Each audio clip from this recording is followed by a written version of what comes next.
কুষ্টিয়ায় উৎসবমুখর পরিবেশের মধ্য দিয়ে শেষ হলো পিঠামেলা ও সাংস্কৃতিক উৎসব।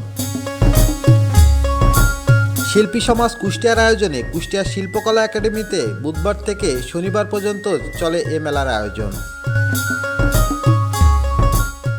মেলায় বিভিন্ন ধরনের গ্রামীণ পিঠাপুলি সহ মোট ৫৫টি স্টল বসে। পাশাপাশি শিশুদের জন্য ছিল নাগরদোলার আয়োজন।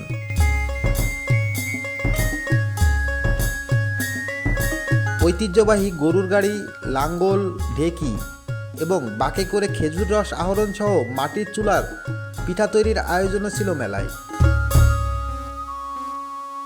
রং বেরঙের আলোকবাতির পাশাপাশি মেলায় স্টল প্রায় হারিয়ে যাওয়া হ্যারিকেন। মেলায় বিপুল সংখ্যক দর্শনার্থীদের ঢল নামে।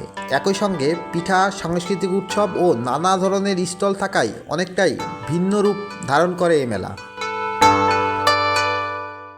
মেলা প্রাঙ্গণ ঘুরে দেখা গেছে সারি সারি স্টল, এসব স্টলে বাহারি পিঠার সমারোহ।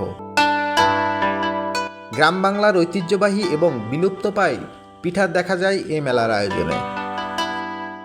এ ধরনের আয়োজনের মধ্য দিয়ে ক্ষুদ্র উদ্যোক্তারা তাদের কর্মকাণ্ড ফুটিয়ে তুলেছে বলে জানান উদ্যোক্তারা। আমি এসে দেখছি যে এখানে কোনো যে ভিজানো পিঠা পাওয়া যায়, তারপরে কুলি পিঠা, দুধের যে পিঠাগুলো পাওয়া যায়, এগুলো আমি এখানে এসে পাই না, আমার বাপের বাড়িতে গিয়ে খাইতে হয়।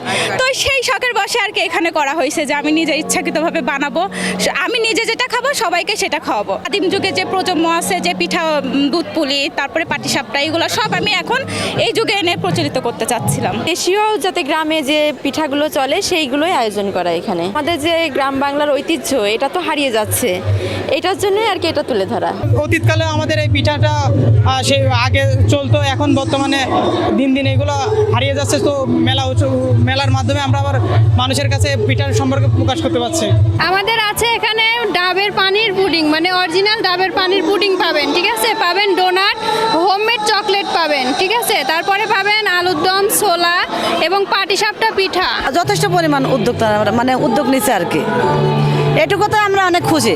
কিন্তু যেহেতু পিঠারি মেলা, এখানে তো অবশ্যই রাখার প্রয়োজন ছিল। যেমন আমার নকশিকাতার ব্যবসার পাশাপাশি আমি পিঠা রাখছি, কিন্তু একজন উদ্যোক্তা যদি না রাখে তাহলে তো কিছু করার থাকে না। মেলাটা দেওয়া হয়েছে, এটা আসলে পিঠা কিনা বা দেশীয় সংস্কৃতির সঙ্গে যায় কিনা, অনেক কিছু আছে আমার কাছে মনে হয়েছে যেটা তো দেশীয় সংস্কৃতি যায় না।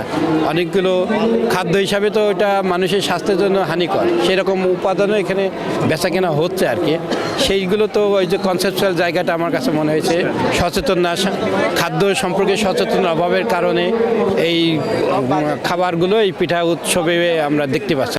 মেলায় ঘুরে গ্রামীণ পিঠার আয়োজন দেখে খুশি দর্শকরাও। কুষ্টিয়াতেই ফার্স্ট টাইম আসা, তো আমার এসে ভালোই লাগছে। গ্রামের সবাই তো অনেক এনজয় করে খায়, তো এখন বাসা বাড়িতে যেহেতু ওইভাবে পিঠা বানানো যায় না, তো হচ্ছে মেলায় অনেক সুন্দর পিঠা সবাই প্রেজেন্ট করছে, অনেক সুন্দর করে রাখছে, সব কিছু প্রেজেন্ট করছে, কথা অনেক ভালো লাগছে। হচ্ছে আসলে পূর্ণাঙ্গভাবে সেই পিঠা মেলাটি কিন্তু আমরা দেখতে পাচ্ছি না, কারণ যে গ্রামের ঐতিহ্যবাহী যেসব পিঠাগুলি থাকে সেগুলো যদি এখানে পরিদর্শন করা যেত তাহলে হয়তো মানুষ পিঠা উৎসবকে ভালোভাবে দেখতে পারতো এবং তারা পিঠা সম্পর্কে জানতে পারতো।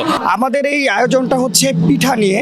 তো গ্রাম বাংলার যে হারিয়ে যাওয়া পিঠার যে ব্যাপারটা, এখনকার জেনারেশনের শিশুরা কিন্তু বা এখনকার জেনারেশনে যারা আছে তারা কিন্তু এগুলো শুধুমাত্র বইয়ের পাতায় দেখছে বা বইয়ের পাতায় পড়ছে বা টিভিতে দেখছে, কিন্তু আমাদের আয়োজনের মূল কেন্দ্রবিন্দু যেটা, যে এগুলো তারা সরাসরি দেখবে।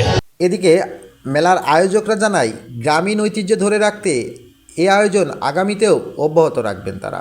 এই যে পরিবর্তিত পরিস্থিতিতে নতুন বাংলাদেশে যে শিল্পীরা অনেকটা আমার মনে হয় যে একটু থমকে যাচ্ছিল, তো সেই জায়গা থেকে তাদের সাথে তারা নিজেরা একটু চেষ্টা করেছে, সাথে আমরা শিল্পকলা একাডেমি থেকে উৎসাহ প্রদান করেছি যে না, এরকম একটা আয়োজন করা দরকার। তো সেই আয়োজনের প্রথম উদ্যোগ হিসেবে শিল্পী সমাজে আয়োজন করেছে।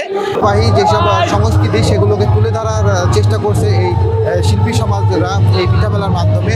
তবে পিঠা মেলার পাশাপাশি এখানে গ্রামীণ যে সংস্কৃতি, যেমন গোয়াল ঘর, গরু কিংবা মহিষের গাড়ি এবং প্রাচীন ঐতিহ্যবাহী যে ঢেকি এবং হারিকেন সহ বিভিন্ন পুরাতন ঐতিহ্যকে তুলে ধরার প্রয়াস নিয়ে এই পিঠা মেলা চলছে কুষ্টিয়ার এই শিল্পকলা একাডেমিতে। তো আমরা পিঠা মেলার আয়োজকদের সাথে কথা বললাম এবং বিভিন্ন স্থানীয় যারা দর্শনার্থী আছে তাদের সাথে কথা বলতে চাই এবং উদ্যোক্তা যারা আছে এই পিঠা মেলায় যারা অংশগ্রহণ করছে তাদের সাথে কথা বলেছি আমরা। এই ধরনের আয়োজন আরও আগামীতে আরও ভালোভাবে চাই কুষ্টিয়ার শিল্পী সমাজ। কুষ্টিয়ার শিল্পকলা একাডেমি থেকে জাহিদ হাসান, বাংলা ভিশন, ডিজিটাল বিভাগ।